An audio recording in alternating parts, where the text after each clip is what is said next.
We have data to demonstrate that to our members. My highest return was a pharmaceutical company of 70x. Successful angel investing will take 5 to 8 years. We require them to go to a 2-hour class that we put together that says, this is how you need to be a good angel investor. Welcome to The Diligent Observer, where we help angel investors see what most miss. I'm your host, Andrew, and every week we explore what works, what doesn't, and why through conversations with experienced startup investors and operators.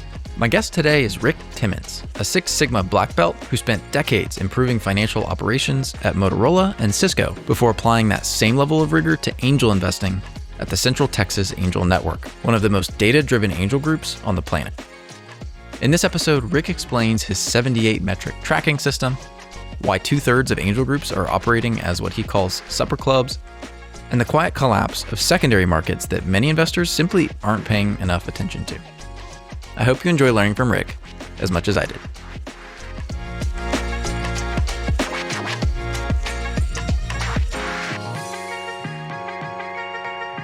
Rick, thank you for being with me. Thank you, Andrew. Pleasure to be here. Thank you for having me over here to do this kind of discussion. I look very much forward to it. Likewise. Well, we are seated in the corner office, I like to say, of the Angel Capital Association annual summit in the corner here in Westminster, Colorado. And you are wearing a button that says, ask me about data. So I have to open by asking you about data. Tell me more. So data is something that I grew to know, understand, and appreciate in my professional career.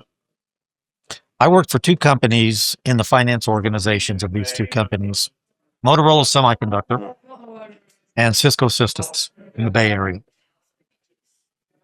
Motorola Semiconductor, early on in my career, became a major advocate for the term Six Sigma.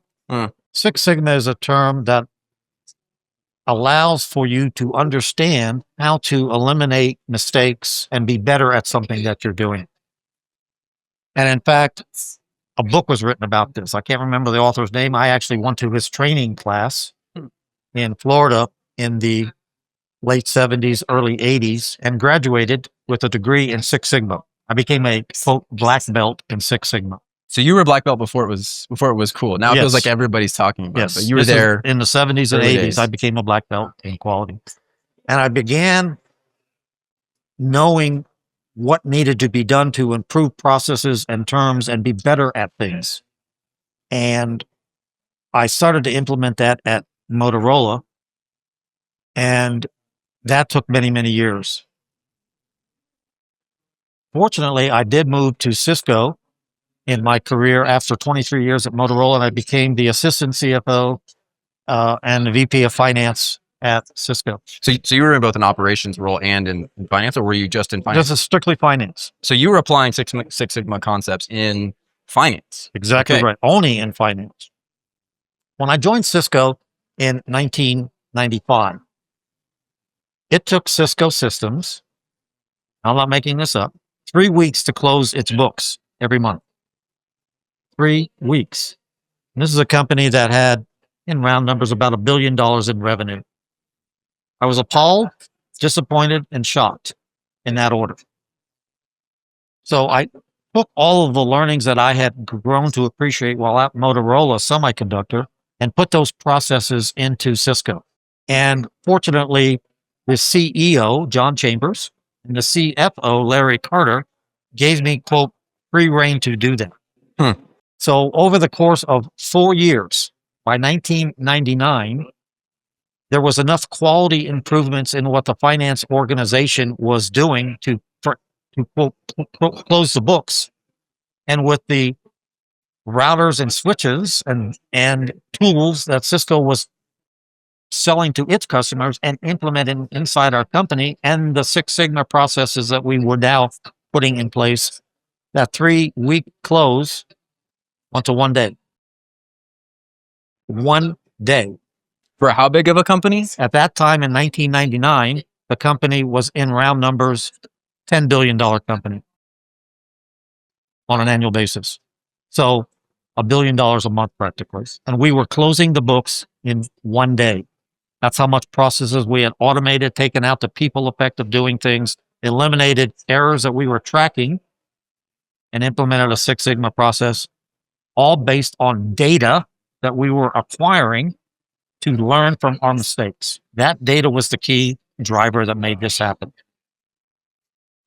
I retired from Cisco in 2007 with that one-day close. In fact, I moved on to other jobs in Cisco. It now still has a one-day close, by the way. It is a 40 to $50 billion company. I know some of the people still there. They close the books in one day. I mean, these are two of them, some of the most consequential technology companies of the last 50 years that we're talking about here. Yes, that's right. So it was a wonderful journey that we were on that allowed through leadership and did a lot of hard work by a lot of people to get to that point. And just before we move on, say a word or two about like what were the main resistances or main roadblocks that you ran into thematically across both organizations to this more rigorous implementation of financial structure? Two roadblocks. One, understandable. The other one, I couldn't live with kind of scenario. The first understandable one is that people did not know what they were doing in terms of causing these things to take more time. You have to put in front of people, you are doing this and it's taking you 2 days to do this when it should take you 2 hours. Why is that happening? You had to identify the processes, identify where these things were happening, and how you can automate or eliminate errors in that process. It turns out in the work that we were doing in finance, 50% of the work that was happening in that organization was because people did not do it right the first time. Can you imagine an organization that 50% of the people, 50% of the hours, and 50% of the work is attributable to something being done incorrectly the first time? The second item that was appalling to me was people didn't want to sign on to understand what it took to be at that Six Sigma level or to eliminate mistakes. They just didn't understand. So the education, awareness, and communication to people to cause them to better understand and appreciate things was a big journey too. Fortunately, we had John Chambers, our leader at the time, who did understand that and gave me and many other people the free hands to do that. He was very customer focused, led that customer focus effort inside our organizations, and we got better. In fact, there was a time in 2002 when I became the number one speaker to customers at Cisco Systems. You thought, what does that mean? Yeah, you think an engineer talking about a router or a switch was it? No, it was all these companies wanting to come and say, wait a minute, how can you close the books in one day? So I had to build a presentation to talk to, I was talking to customers 1 week for 3 years. I was talking to customers about how to do this. They came to buy a router or a switch, but they wanted to hear about how we were doing, how we were closing the books in one day. It was like, I was number one speaker in our customer service organization for like 3 years. It was funny. That's hilarious. So that data journey after I left Cisco continued in my world, so to speak. After working at a VC firm in Austin, where we located because of my children and grandchildren were there, I got involved with venture capital, and frankly, I didn't enjoy it a whole lot, but I was very, very interested in entrepreneurs. The reason I got interested in entrepreneurs is because at Cisco, while I was there, we acquired 250 companies. And from 1995 to 2002, when I was involved in the finance organization's role in that process, I led our due diligence teams on integration of companies into Cisco. We could integrate a company we were acquiring in 30 days. They were on our systems, they were on our tools, they were using our processes. We had full-time resources dedicated to integrating acquired companies into Cisco, not leaving them out there to fend for themselves. You are now part of our team, and we're going to help you do that. So that whole process of meeting these entrepreneurs who we were acquiring one a week for a while there was such a left such an impression on me with these entrepreneurs in these companies, many of them startup companies, that I got interested in knowing more about these people. And as a result of that relationship that I had built at Cisco, I wanted to get more involved in startups and became an angel investor after VC activity in Austin. And so I started my first angel investing activities in 2010. I joined Cisco in CTAN, Central Texas Angel Network, in 2011. And I have to admit, I was not a good angel investor at that time. I learned. How many of us are when we get started? That's exactly right. That's a very good point. And as a result of me getting more involved with entrepreneurs, I was asked to join the board of Cisco in 2012, which I did. We had a 7-person board, and CTAN had been around for 6 years at the time. And I remember in one of the board meetings asking our board members, "What are we doing? Are we making any money? Are we successful at this?" Crickets. No one knew. No one knew. Shocked and dismayed with that fact. So I set upon myself the task of trying to understand what we were doing with our investments. Are we making money? Are we learning from our investments? And so on. Fortunately, there were some directors or leaders of CTAN prior to me getting involved with this process, because I became the board chair in 2013, that had kept records of what we had invested in for those 6 or 7 years. And I was able to go back with those records and start to understand, okay, wait a minute, that company shut down 3 years ago. Or this other company that we had invested in 24 months ago had an exit. No one knew about it, or we weren't publishing the facts around it. I now have gotten to the point where I still do this tracking of our investments and many, many metrics associated with these startup companies now, so that we now have a portfolio of investments, 233 investments, of which 151 companies have either exited or shut down. And I know what those returns are. I know down to each company. I know we built processes, Six Sigma processes that track these kinds of metrics. We now have 78 metrics that we track in CTAN on our investment portfolio, 78. It's on 48 spreadsheets on my computer and many, many PowerPoint presentations. I don't have the smarts other than Excel, which I'm very good at, and PowerPoint to do this. Other people have wanted me to put it in other Google Docs and all kinds of other platforms, but I haven't done it. I'm not good enough. As you may have noticed, we are recording this conversation live from the Angel Capital Association Annual Summit. Now, if you're not familiar with the ACA, this is the world's largest professional organization specifically designed for angel investors. So if you're serious about this ecosystem or just generally interested in learning more, the ACA's education, resources, and community are definitely worth checking out. You can go to angelcapitalassociation.org. And I gotta say, this is our second year live recording in the room, and I had an absolute blast. Cannot wait to come back for future years, and I hope to see you there. So, Rick, let me interrupt just to ask the question, because I speak to a lot of finance-oriented individuals coming from a big company world that just never quite make the transition into this startup land. It's kind of a wild west. It is. We'll get cash flows when.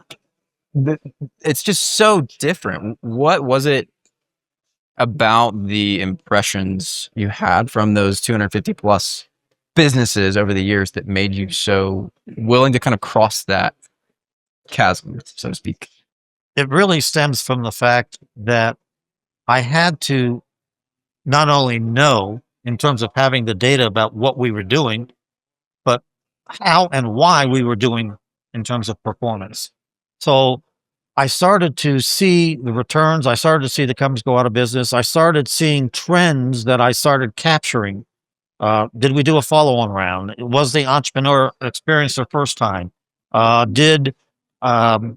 What industries that we're in and verticals? So many things I started wanting to know more about these companies, and I started building a database of knowledge that caused us to start seeing not only the performance, but the whys and the hows. And that was the most enlightening type of process built over the time span of about 2 years or so. I'll put it in the 12, 13, 14, 2012, 13, and 14 horizon that finally caused us to see, oh, wait a minute.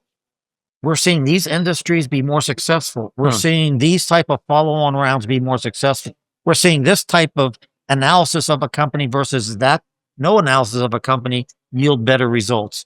Many, many metrics started to, quote, bear out in terms of likelihoods of success, that we were able to build a understanding over time of what it took and what it took to be a successful angel investor.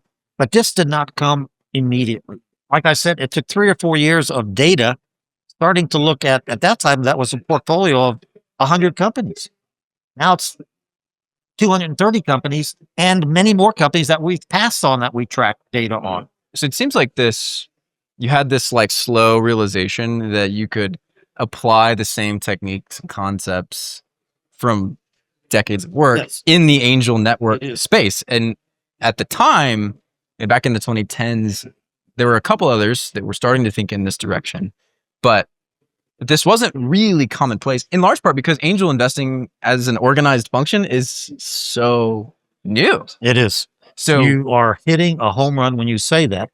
I certainly didn't see it with the groups I was affiliated with, primarily in Texas, and only my involvement in the Angel Capital Association, of which CTAN was a member, and my attendance at these kinds of summit events allowed me to meet and see other angel investors that were having successes.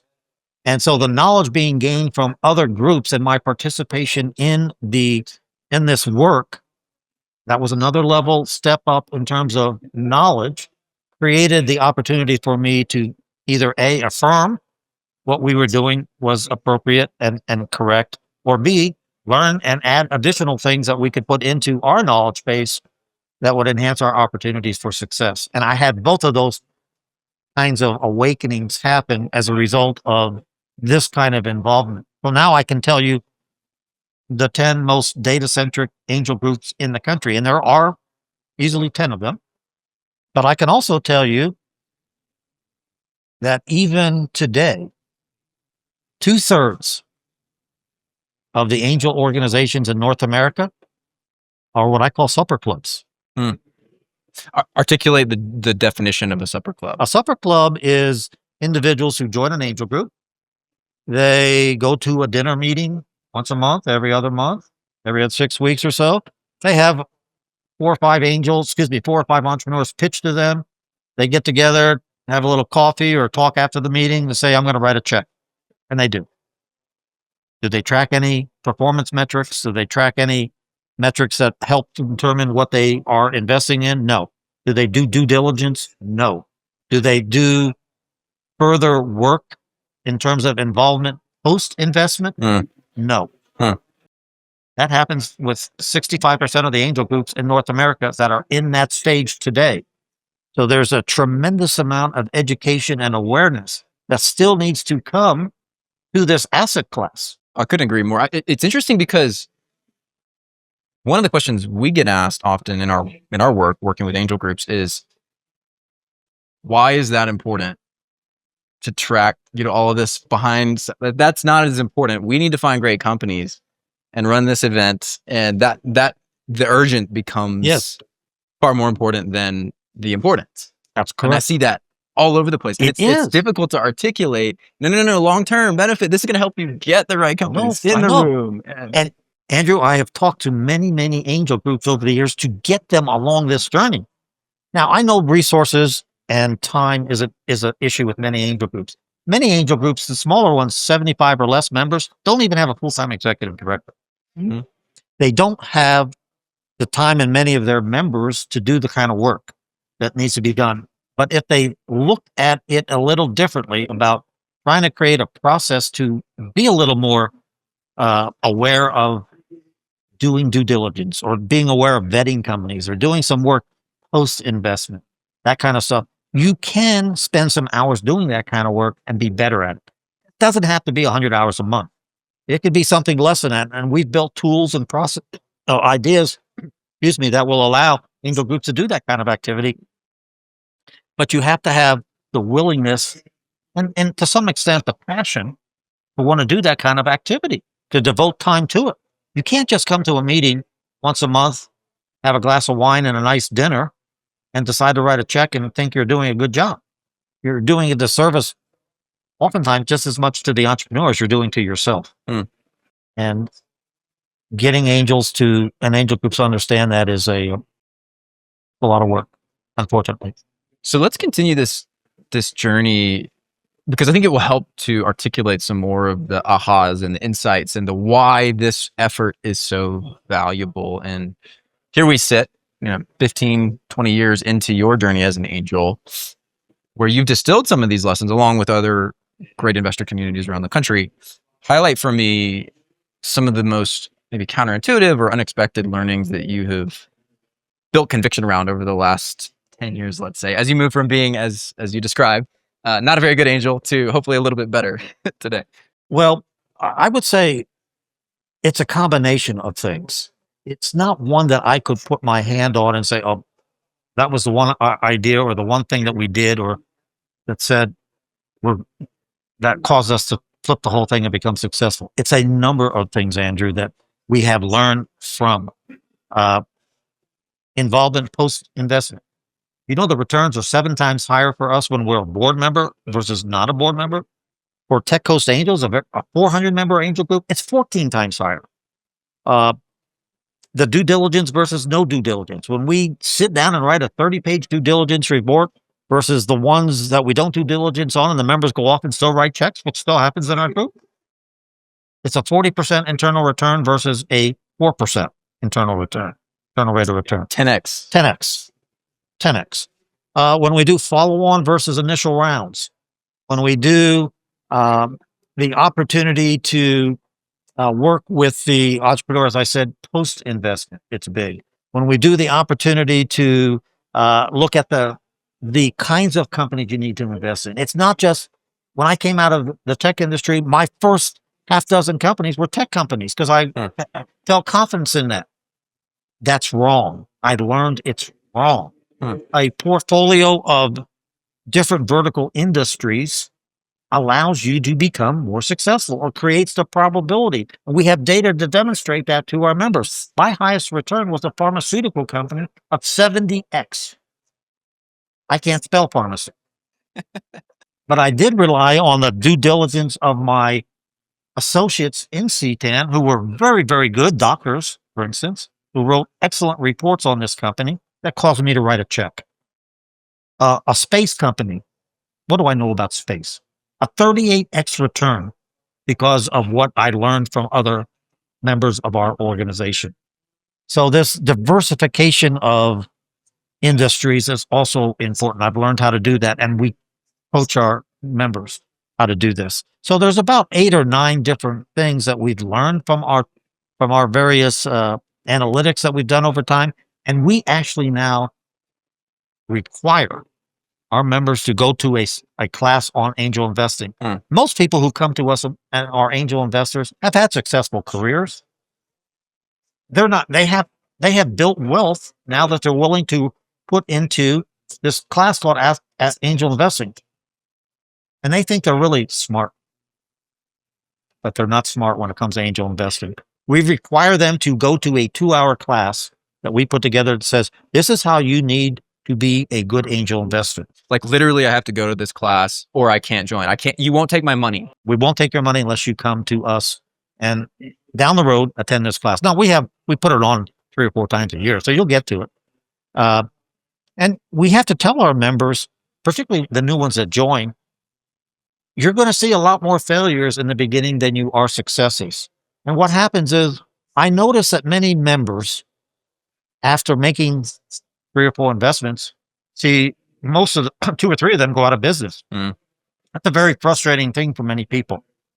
Hey, I'm not doing this. This is crazy. I must be bad at it. I must be bad at it. Exactly right.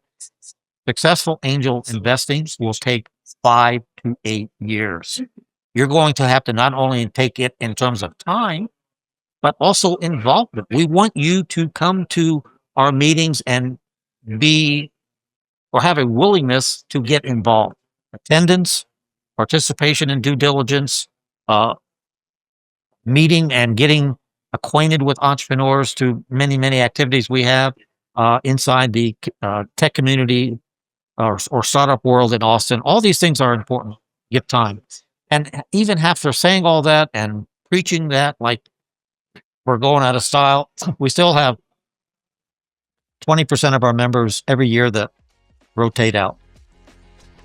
A quick note before we continue the conversation. Alongside the Diligent Observer podcast and newsletter, I also run an outsourced operations service specifically built to serve angel networks. My team handles things like initial screening, social media, newsletter prep, platform management, and a whole lot more. The kinds of things that either aren't getting done or shouldn't be done by busy community leaders. If that sounds interesting to you, send me a note. Now, back to it. Hearing you describe all this, it's just incredibly obvious, right? You have the data that gives conviction. Yes. That is rare, right? You can't stand on a stage and preach, this will deliver in any financial world without real data. So help me understand, why are so many investor groups not doing this? Why are so many members not latching onto it? Where's the gap in your opinion? Is it because, I'm hypothesizing here based on what I've learned just from a few years, is it because it doesn't feel fun and it's not, this is partly a hobby because this is part of my portfolio, but not the core? They've worked for 20, 30, 40 years sometimes in their previous careers to create success. The last thing many people want to do is all of a sudden have to spend 10 hours next week writing a due diligence report with 4 other guys or gals. Or there's the person on the other side that that is fun for them. And they're like, I can't wait to spend a day. But there's a lot of them on the other side who don't want to do that. All of a sudden, hey, I'm golfing from 10 to 2. I'm coming to a CTAN meeting from 5 to 7. And you want me to what now? Get together for the next 3 days with 4 other folks to write a due diligence report? That's going to take me collectively 10 or 15 hours? No, I don't think so. So there's a lot of a lack of understanding of what it takes to be successful in this asset class. And I do call it an asset class, just as I would public markets an asset class. This is a class that you need to develop knowledge of to be better at. That's not something that is well understood, particularly with people who are, quote, retired, or they have another job. Probably half the people who are in this asset class as angel investors, I don't know the metric on that exactly. But that's number 79. Yeah, I would say half of them still have full-time jobs. And so their willingness or opportunity to give to that process that I've been describing here for a while is not there. So you're on a podcast. A lot of angel investors, angel network leaders are going to see this. How would you, it almost feels like there's different categories of investor communities. There's the supper clubs, as you described them, and then there's the professional investment group. And maybe one of the problems in the marketplace is when those definitions get conflated, because it feels like some supper clubs, as you described them, would consider themselves a professional group, but then are lacking these core elements that are part of your definition. How do we better educate the angel network market now in its 30th year of existence? I argue, I'd be curious if you agree with this, but I argue that 1995-ish Band of Angels got started. Yes. That's a good first group. So I benchmark, we're around 30 years old as an asset class. That's appropriate. How do we better educate this community around these definitions? Because, we just heard a keynote that definitions are everywhere in this world, and that's probably never going to change, but this one feels important. Yes. It's a journey. I have been preaching this now as I've learned. I've gotten to the point where I feel like I'm sometimes barking to people who aren't listening. And I've given webinars on this, how to do it, even without having a full-time resource, how you can do this, how many hours it can take and all that. This is something that's going to take still years and years of education and awareness. Angel Capital Association is one way. There are organizations within the venture capital world that can help us do this. And I'm trying to work with some of those folks. This is not something that's going to happen overnight. Here we are, to your point, 30 years into this journey, and we still have 2/3 of the clubs or angel groups in that category of not doing this appropriately. Is it getting better? Yes. But it's getting better at a, relatively speaking, slow pace. It just takes time for people to better understand that. I don't know how to get all of a sudden slap my hands and get 10 more groups who are going to sign on to collect their data and better analyze their ability to be successful. I don't know how to do that other than continue my preaching and talking and awareness, communication, training, education. I just taught a class here from 10:30 to 12:30 this morning on how to build a angel portfolio. We had 26 people in attendance. I did that class in the summer of last year. We had 80 people online. We do them on Zoom primarily. So creating awareness is taking time. Hopefully over time we get better at it. Okay, so I would love to keep talking about this. Some quick hitters as we move on. Things that are happening right now that people aren't talking about enough, in your opinion. Two things. One, I see it because some of our members are experiencing, but it doesn't get enough attention. The secondary markets in this world of angel investing is almost dried up. Huh. We had opportunities a few years ago in secondary markets to get, in round numbers, 75 to 80% of our realized value in a company based on the valuations as they were getting additional rounds of capital. That's down to probably 25 to 40% now. Wow. So secondary markets have disappeared post-COVID. So that's one thing that's not getting enough attention. Any thoughts on why? I want to hear the second point, but people are putting their attention on other things like the AI activity. So SaaS companies in particular are having a lot of struggle with secondary markets. We've seen it in our portfolio. We've seen it in other portfolios within Texas, and Texas is still a very, very good market, but that's something that is concerning to me. It's going to take a while to bring that back. The other thing is the IPO market is, particularly in SaaS companies, is also significantly shut down.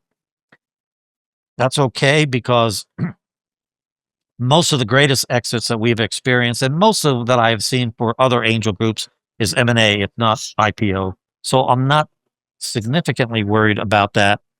And then the other thing that is getting talked about a little more than is the amount of money that AI is taking up. the concentration. The concentration of money that's going into that asset class is astounding. Astounding. I didn't see it when it was happening in SaaS companies that were 15, 20 years ago, the big deal. Software companies, it's at an alarming rate to me. That's probably concerning. Articulate one click more on that, because you've been through a couple of cycles, right? You went through .com. Articulate for me why that's concerning, or what's the... Because I think it's concerning because there's too much money going into too few companies. The Anthropics and the various AI companies that are starting up, that are getting $1 billion valuations, $1 billion of investments. I just don't see the likelihood of success in all of those companies happening. So I think it's going to be a very, very disappointing series of events happening in the 3 to 5 year horizon in that space, that is going to disappoint and frustrate many, many investors, including VC firms and potentially angel investors. It's just a sad, sad thing to me that is occurring, that I suspect is going to lead to a lot of disappointment down the road. So last question, what's something you're really excited about looking forward? Some concerns, but what are some things that you are hopeful or energized around as you look towards the next, let's just say, the next generation of startup investing? I'm still very, very impressed with the entrepreneurial spirit that I see primarily in young people. That's a gene I do not have in my DNA. But the fact that we still have a significant amount of individuals who want to start up businesses. And I put even individuals who are doing that in what I call lifestyle businesses, real estate, restaurants, all of that type of thing. It's still impressive, but also so much in this startup world that we've been talking about here. I see it in our educational institutions, the University of Texas that I'm very much affiliated with, the entrepreneurship programs across universities. It's so impressive to me that it's happening, and not only happening, but growing. So I'm so impressed that entrepreneurial business, entrepreneurial activity here in the United States and in pockets all over the country is still happening and growing. There was a study done by UC Berkeley and Stanford in the mid 2011 through 2016, where they looked at thousands and thousands of startup companies, accumulated a database. 91% of those companies that they were in that database failed. But the entrepreneur activity is still increasing and growing. In Austin alone, Austin, Texas, we have 3,500 startup companies. 3,500 of them. We have 29 accelerators and incubators working with these startup companies. That's unbelievable. When I first moved to Austin in 2010, we had 2. Now we have 29. It's amazing to me. We have 54 VC firms with a presence in the city of Austin. Worth the trade-off for traffic? Yes. No. Yes and no. Ask my wife. No. Ask me. Yes. So it's different. Amazing.